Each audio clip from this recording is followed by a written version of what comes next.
सुप्तेषु जागृति येष सुप्तेषु जागृति कामं कामं कामं कापुरुषो पुरुषो निर्विमानः निर्विमानः तदेव शुक्रं ब्रह्मा तद्ब्रह्मा तदेवामृतमुच्यते तस्मिन् लोकः श्रुतः सर्वे तदूनादिविकश्च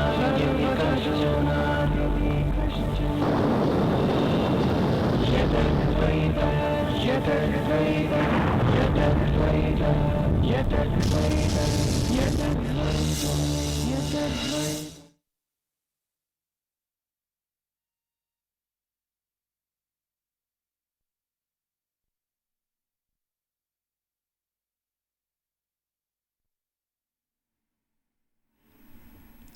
Good morning to all the viewers. I, on behalf of the CP committee of the ICI and on behalf of the chairman CP committee, welcomes you all for this CP teleconferencing program. Today's topic is overview of search, seizure and survey provisions and assessment thereof, and another topic is directors meetings and independent directors. Today we have with us two distinguished faculties. Sitting to my left is Shri R.K. Gupta, who is the Chief Commissioner of Income Tax, Nagpur and Mumbai, and to my extreme left, CA ARUN SAXENA ji, who is a practicing chartered accountant in Delhi. I welcome you all. I welcome you, sir, for this program. And now I hand over the mic to Shri R.K. Gupta ji for the further deliberations.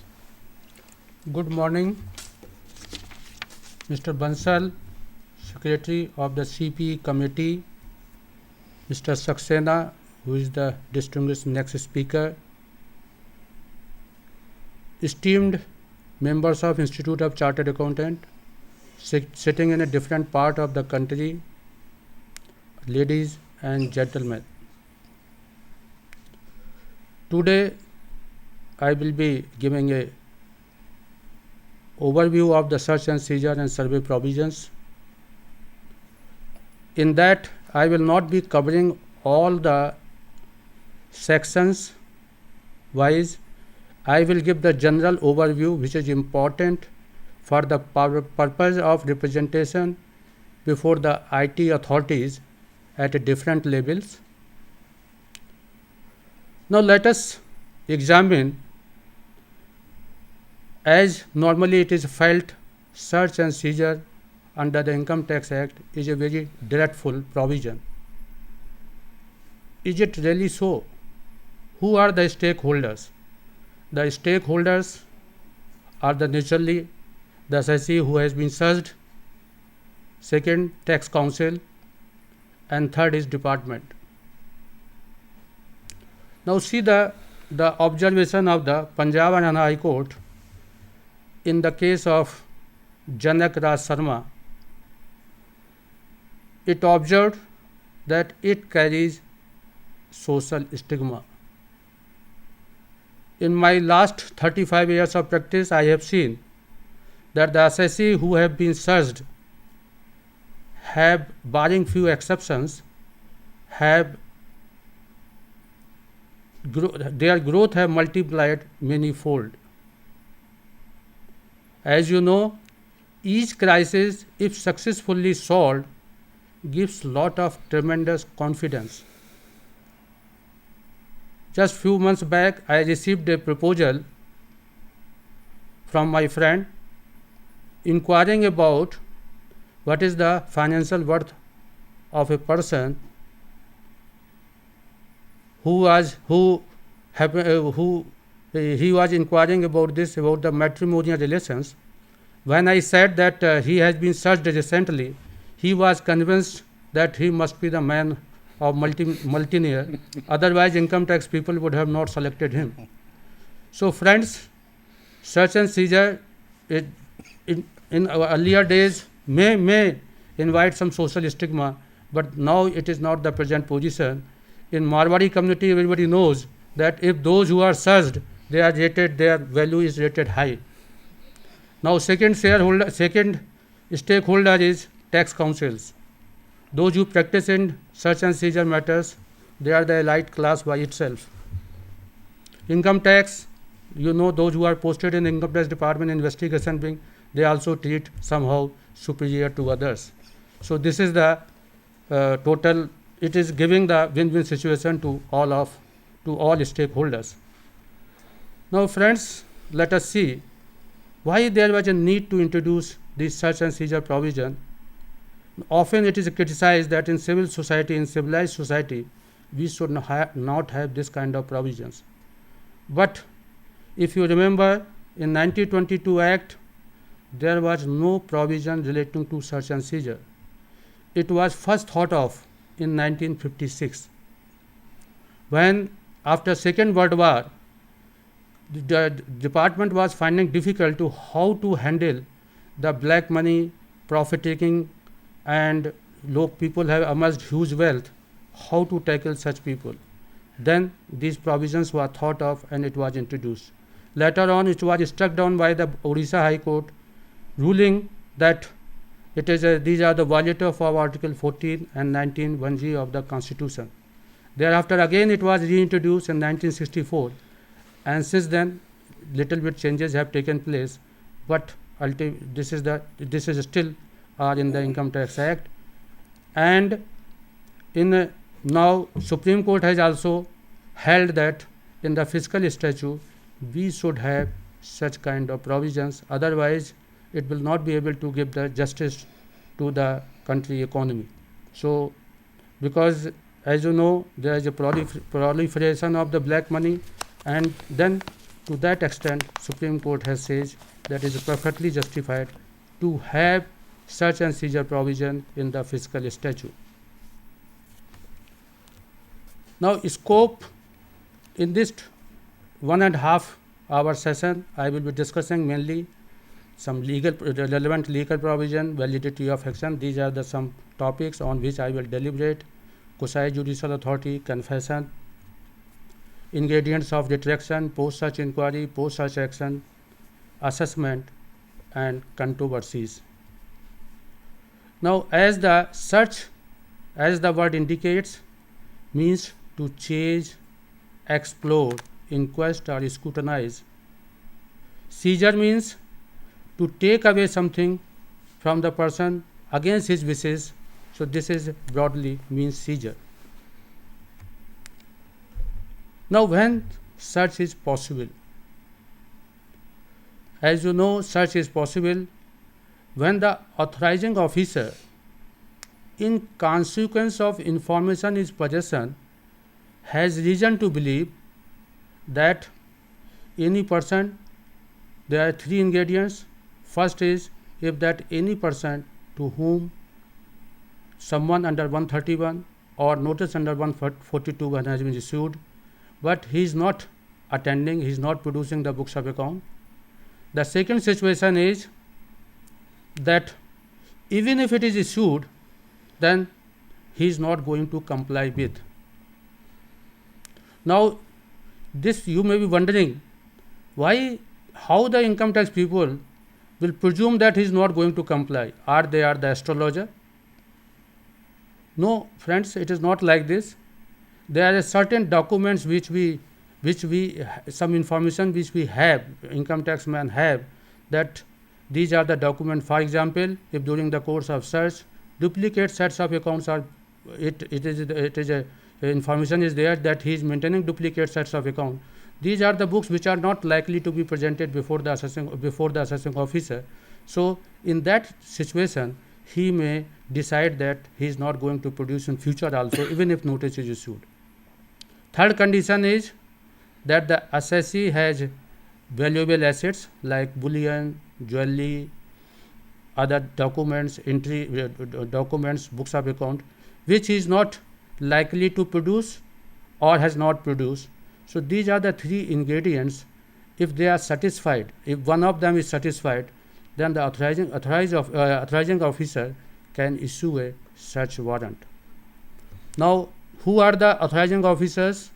They are Chief Commissioner of Income Tax, Director General, Commissioner of Income Tax, Director of Investigation, and if they are authorized by these authorities, then additional DIT also, additional commissioner also, they can issue the search warrant. It is known as consequential warrant in common language.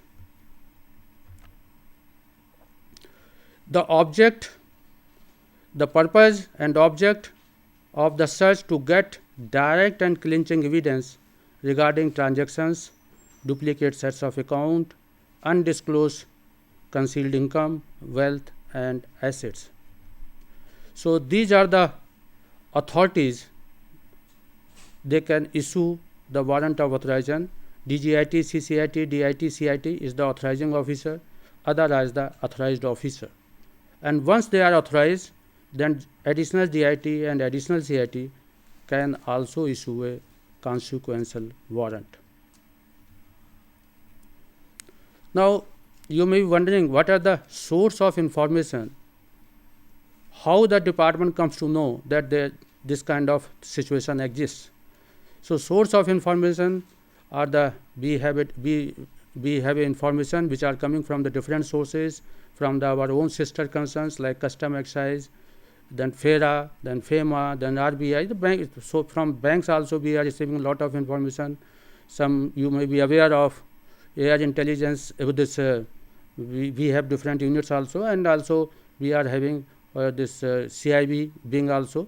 So AIR, ITS, and sometimes AO also, after seeing the record, may come to the conclusion that case deserves search and seizure operation action under 132. And then recently you may be aware that these are the also triggering point like bogus purchases, expenses, bogus cash credit, bogus capital gain, foreign bank account. Now information gathered during the course of such party, third party or associates.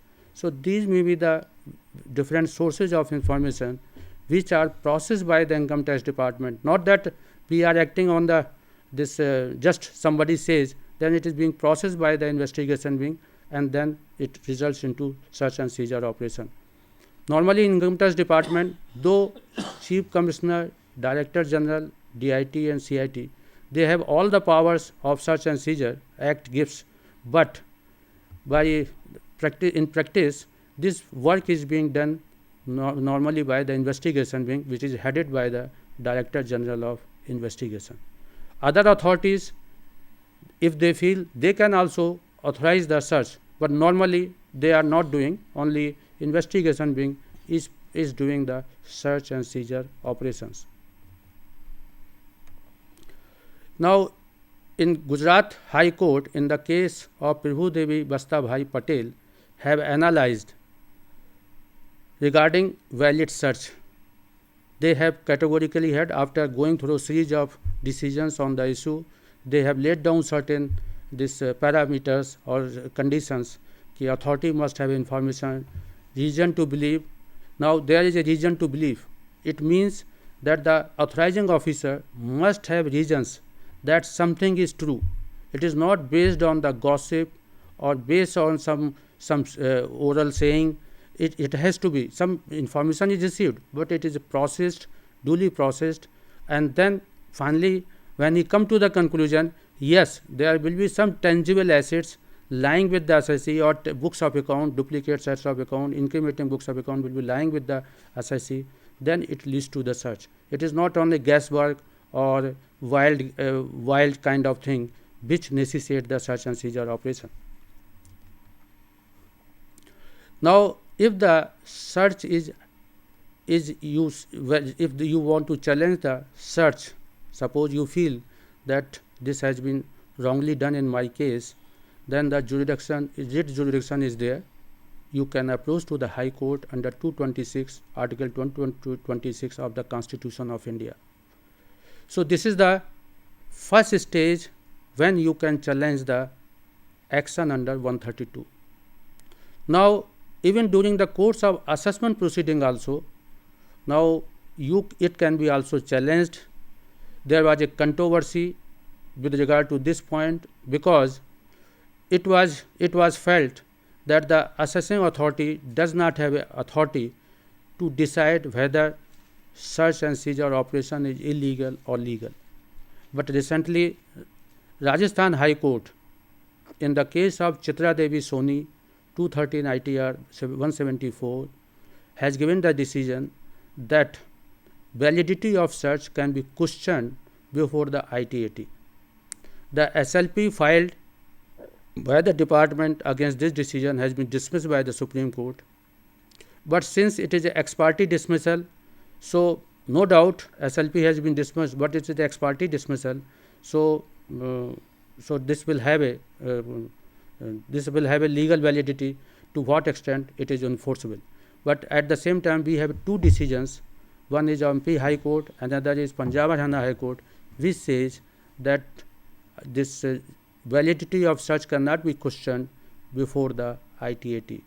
So you can try, because the Rajasthan High Court decision is there, you can try out your luck in the before the ITAT when you are questioning the validity of search. So there are two stages when you can question the search, validity of search. Now, if suppose it is declared that search is illegal, then what are the consequences? Now, consequences are all assets ceased to be returned, original copies of the books of account and other document to be released, no proceeding under section 153A or 153C, no presumption under section 132(4A)/292C. However, there is some warning that department is not precluded from using the material which have been found during the course of search. So they say that still it retain the evidentiary value. Therefore, though assets may be released, but the documents which have been seized during the course of search, they can be used in the normal assessment. So this is the Supreme Court decision. So there is no controversy on that issue. Now, friends, I have seen that sometimes there is a lot of confusion persisting in the mind of tax counsels about the presence of the counsel during the survey and search and seizure proceedings, particularly when search takes place or survey action is carried out. So they insist that we should be allowed to be present. This is a very controversial subject. I have analyzed. Now let us examine whether the tax counsel concerned is bona fide or not. Now see, these IT authorities, right from the AO even to the ITAT, they are the quasi judicial authority. Now if you see who are the quasi judicial authority, have you applied your mind to this aspect? They have a peculiar function to perform. Quasi judicial authority means they are not the semi-judicial authority, they are not purely judicial authority.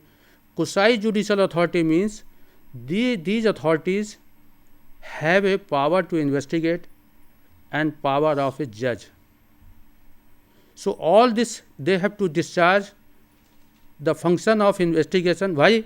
Because all these authorities, right from the AO till the level of ITT, they are supposed to find out the correct fact, true facts.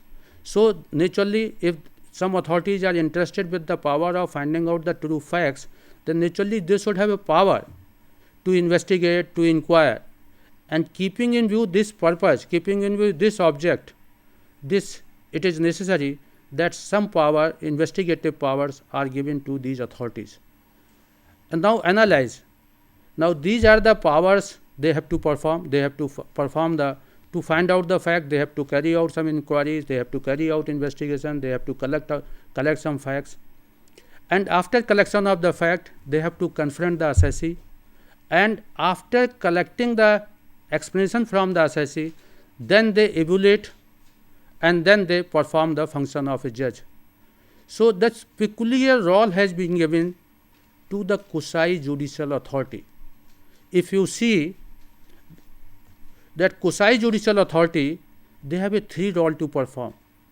In basically, if you see, police inspector role, prosecutor role, as well as the judge role. These are the three roles is merged into one. The income tax authority, particularly AO in our income tax department, enjoys the different kind of power. No other authority enjoys this kind of power. He is the police, he has to perform the police inspector role also. He has to also perform the role of an advocate also. And then thereafter, he has to perform the role of a judge. If you see, now why I am saying, now what the police inspector does? The police inspector, when the FIR is lodged, or he notices some crime, cognizable crime, then on his he can take the cognizance, and thereafter he have a power, and then he can do the inquiry and investigation, and then to arrive at the correct facts, and thereafter he prepares the charge sheet and files before the judge. In our income tax parlance, what the assessing officer is supposed to do?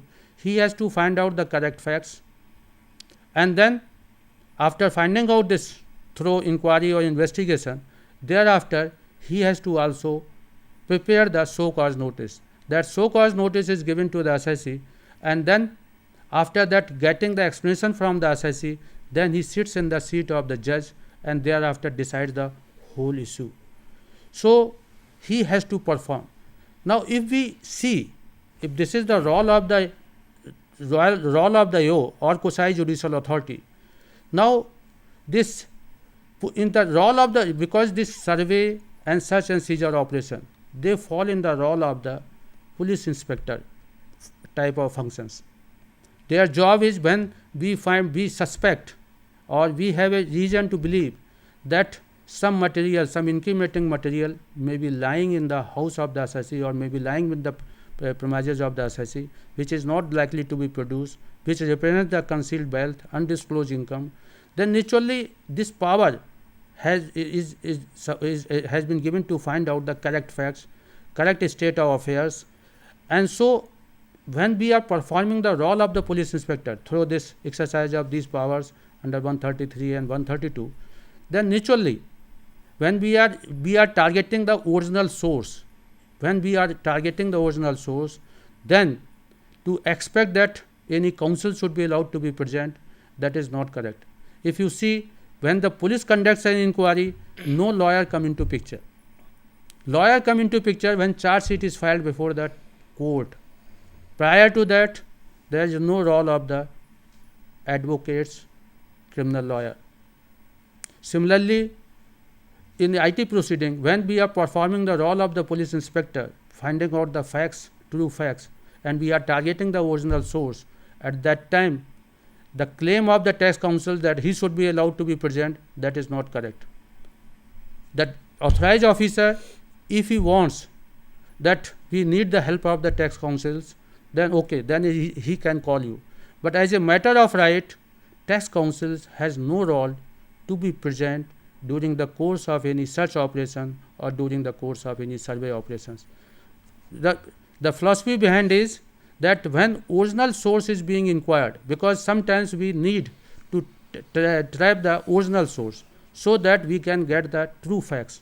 If we don't, if somebody tutors and thereafter he gives the reply, then things will get complicated. Then facts finding of the facts will become very difficult. So with this, it is necessary to explain this, because I felt in my career that as a different field, that majority of the people feel that this should be, tax counsel has a right to be present during the course of a search and during the course of survey operation. So this is their feeling is not correct. They should amend that. And if this my view is also supported by the Madras High Court decision. Now see what is the Madras High Court decision says. That is, this decision is in context of the FEMA, but the provisions of Income Tax Act and FEMA with regard to search and seizure operations are same. So therefore, they will equally apply to IT proceedings also. So inquiry, this matter was argued in the context of FEMA matters, and the Madras High Court said that tax counsels has no right to be present during the course of a survey and search operation, because it is a preliminary inquiry proceedings.